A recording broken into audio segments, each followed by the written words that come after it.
Svarbiausios šios savaitės Panevėžio naujienos vienu sakiniu. Minint pasaulinę Žemės dieną, Panevėžyje vyko pradinių klasių mokinių akcija Laisvės aikštėje. Tai pradedant visą mėnesį trūkstantį edukacijų, inkilų kėlimo dirbtuvių ir ekologinių diskusijų ciklą, kuriuo siekiama skatinti tvaresnį gyventojų gyvenimo būdą ir atsakomybę už gamtos išsaugojimą. Dėl intensyvaus pavasarinio tirpsmo Nevėžio vandens lygis Panevėžyje savaitgalį buvo pakėlęs virš 4 metrų žymos, tačiau savivaldybės specialistų teigimu situacija išliko visiškai valdoma, o sekmadienį pradėjęs mažėti debetas patvirtino, kad pavojaus miesto infrastruktūrai nėra.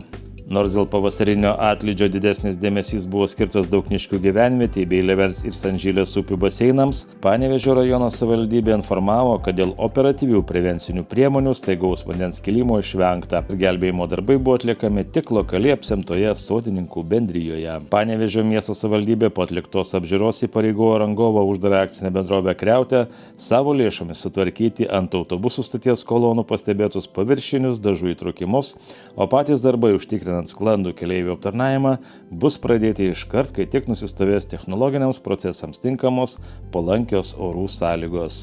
Tarybos narys Ignas Gaižiūnas kreipėsi į miesto merę reikalaudamas nutraukti visus savivaldybės nekilnojamo turto pardavimo procesus, kol teisėsauga tiria atvejus, kai būsto administracijos darbuotojams ir kitiems asmenims buvo perleidžiami už kainas, kurios politiko teigimu netitinka rinkos vertės ir pažeidžia viešąjį interesą. Panevėžio miesto socialdemokratai kandidatu į merus oficialiai patvirtino Seimo narį Andrių Busilą. Tuo tarpu Panevėžio rajone estafetę perima tarybos narė bei psichologė Genija Jakaitinė, nes dabartinis meras Antanas Pocius, atidavęs politikai 30 metų, pranešė pasitraukiantis iš aktyvios veiklos ir kitąmet vykstančiuose tiesioginėse merų rinkimuose nebedalyvausiantis.